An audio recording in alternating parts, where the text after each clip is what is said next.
You went like deep into like the viewer kind of experience. Yeah, the viewer experience of that. Because that's me personally too, you know. So when we started, it's not really about making a schedule, it's just trying to find what works for you. Find what schedule works for you. Find how long it takes you to make a good video of the content you're trying to make, and then see how long it takes you all across multiple times to be like, oh, it takes me 2 weeks to make a really quality video I'm happy with. I release a video every 2 weeks then. You know, or it takes me 3 days. I release every 3 days. You know, just find a pattern that works for you that's not going to burn you out, and that you can put out consistent, high-quality stuff that people are going to want to see, and then be able to see a continuity when they click on any of your videos is a consistent quality that's always there. You know, like it's kind of like the idea that when you watch a television show, and sometimes there's bad episodes in a season, you know, and you're kind of like, I wonder why that one was bad. Maybe they rushed it out. Maybe one of the writers was sick. Maybe they were stuck to a deadline that they couldn't achieve because they gave themselves too tight of a deadline.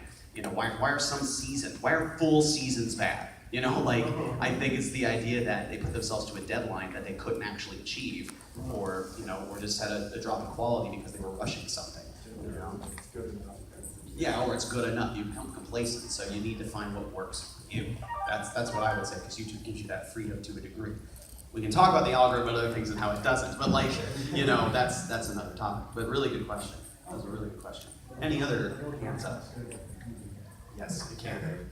What do you got, man? Hey, so outside of YouTube, how do you guys balance all of that? Because I have no problem with it being creative niche and all that, but if you step away from the camera, when you step out of the workshop, you know, you gotta worry about the bills, you gotta worry about, like, you gotta take care of family, all that stuff. So how do you balance all of that? That's what's pretty cool. Yeah,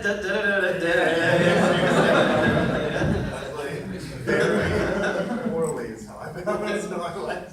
the juggling act constantly. So that's one of the things, like, one of the big problems I actually do have, like, at least personally on my channel, is that I kind of, because I live and work kind of thing, because it's all like upstairs in the office, so there's really not a way to get rid of it. Like, I try to separate things to say, like, you know, all work when I'm done in a specific place, because this is where I go to work on videos, so I don't have to, I can kind of get out, when I'm out of there, I'm not working on video things anymore. I don't have to be MCT, I don't wear the mask or anything. But I kind of find myself, I'm more interested in just kind of keeping doing that. So work stuff goes into like the game computer, and it's not supposed to have work on that, and then it becomes, because of this, it's just consistently doing stuff for social media stuff. It's really not really hard to kind of balance real life with this. No, I 100% sympathize with you on that aspect, but it's to a degree also, if you think about, I try to like not just compartmentalize, you know, my job and my just life outside of the job, but I also think about, you know, how many of y'all with the jobs you may have like are 9 to 5 kind of things. You know, you wake up in the morning at 9 o'clock, you go do your work, you get your lunch break, you come back home, and you leave your job at the job. You leave it at the office, or so to speak, kind of thing. And to a degree, our job is a job. It can be like that if we structure it so. But the only difference to a degree is like sometimes we bring it home with us because our job is at the house. So it's like we think about it all the time because of the phone you're talking about. So that can be a problem because it's always on your mind. And when you're on YouTube, and maybe you'd agree with this, is like you're kind of on, you almost feel like you're on the foundation. You're on a foundation made of sand.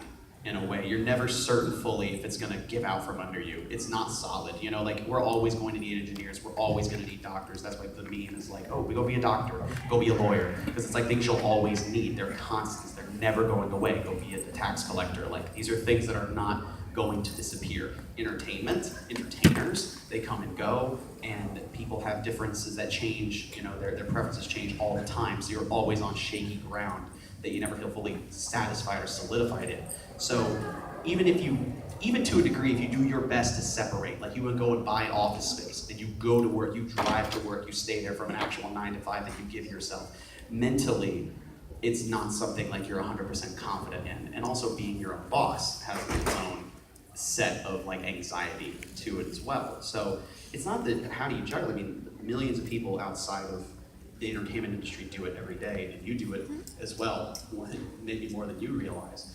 But I think the only biggest difference between the regular going to a job, 9 to 5, and doing what we do, say 9 to 5, is we're our own bosses, and the people who pay us, you know, are kind of this vague Yeah. freaking thing that you can't actually identify as, and it's like a beast in a way, like you try not to bite the hand that feeds you kind of thing. So there's a lot of fear involved in our job, a lot of anxiety that can be there, and you kind of have to either work with it, ignore it, or just do the dance with it.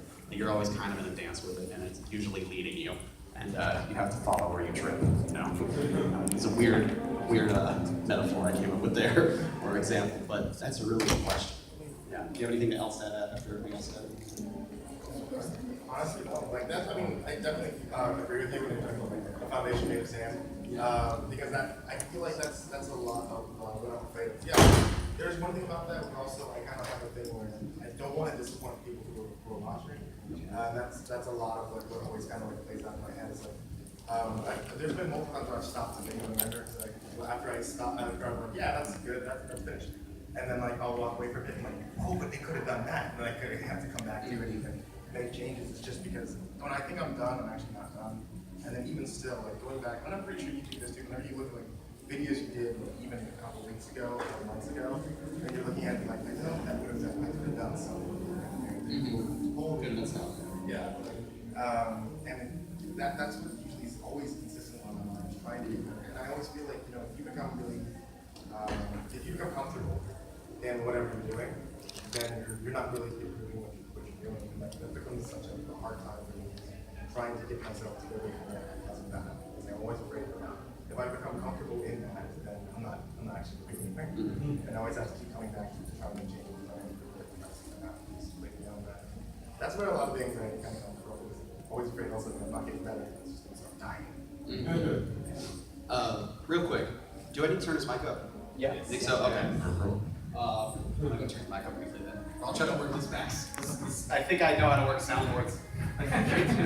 He knows a lot more about that than I do. This far right one here just needs to be turned up.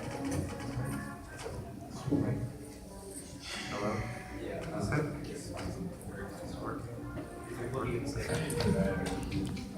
Okay. Is that all better?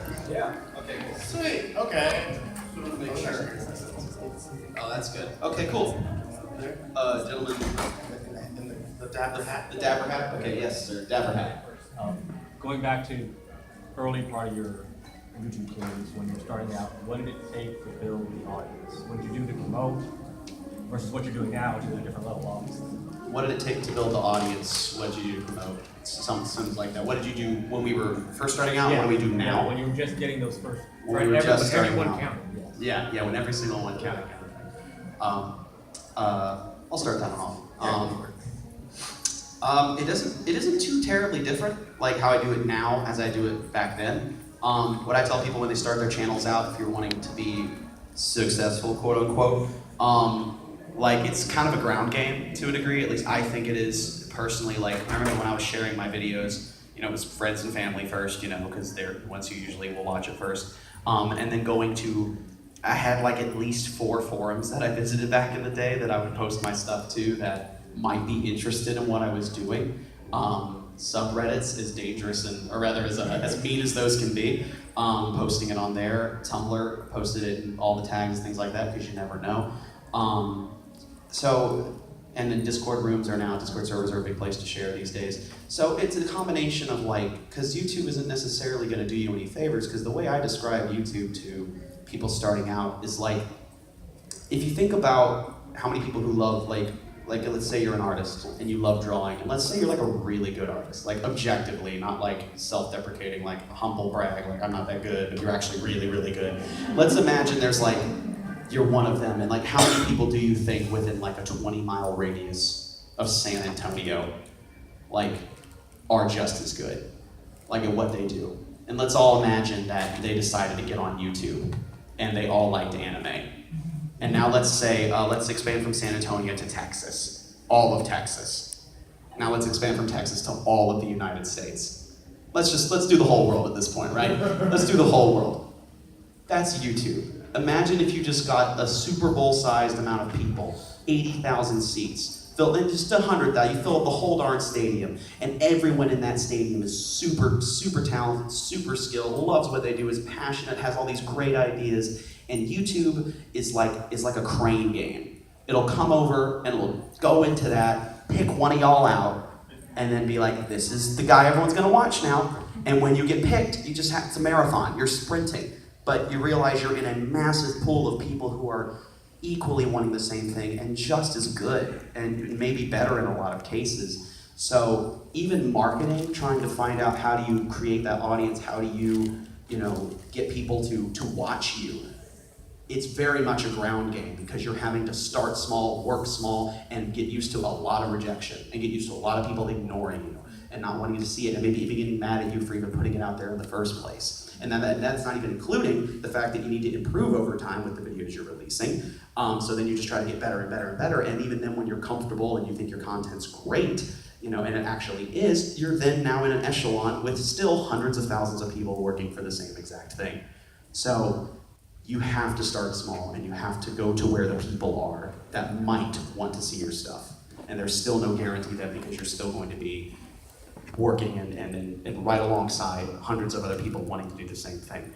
I realize I say all that and that might sound a little discouraging. I don't mean for that to sound, I want to be realistic as well, because I don't want to necessarily blow smoke up your rear ends kind of thing, but I also want to make sure the facts are there. And then I'll mention, I've said a little too much. You need to talk, Spike. No, honestly, you have really well thought out answers, so I was like, oh, it's been great. Thank you. When I was getting started, because this is kind of a hard thing to kind of remember. Mm-hmm. I did this 7 years ago when I kind of started with it. But it's exactly what you were saying. It's going to places where you feel that the audience that would be interested would be. So in my particular case, on horror and stuff like that, I was using Facebook pages, which were really big at the time back then. Some 4chan and places where you knew that there was a lot of people that were interested in internet memes, internet urban legends, and things like that. But also whenever it is the internet, so it's a huge cesspool of different people. So yeah, having rejection and having a lot of really mean people around is a thing. But there's a thing that YouTube always talks about, and it's the creator hub. One of the actual topics is having tough skin and saying that there's a lot of people out there that will try to troll you and just be rough with a lot of the work that you have. But you do have to kind of push past that, because there are still people that are watching the content that you have. And building up the audience that you have is kind of not really paying attention to that negativity and actually taking the grains of positivity that you get from it and using that to be able to build on what you have, on what people that are already watching, people that are subscribed to you. So using social media is a tool, and making sure that you're using as many social media platforms as you can, or as you understand how to use, is another really good way to get people to watch. Because maybe sometimes people aren't, that I wouldn't expect to be into horror, just seeing pictures of my cat on Instagram, and that's what I happen to use that ties into. I like looking at the pictures of your cat. But that's something they just see pictures of my cat, and they happen to see oh, he's also got a YouTube channel, and they check it out, and that happens to be the same content. They happen to be getting the same content that I'm creating, and using your kind of personality amongst all your different social medias helps you bring in other people you wouldn't expect, and also helps you to find just new audiences that are out there as well. That's how Vine got as big as it was literally its ability to share across multiple social medias so fast. Yeah, that's a good point. They have a sharing ability to go to Facebook, go to Twitter. Yeah, and then it was playable on all these platforms too. So it wasn't like YouTube where you have to click through the link. As soon as it was up there, it was just playing. So everybody's able to see it instantly. That's a really good question, though.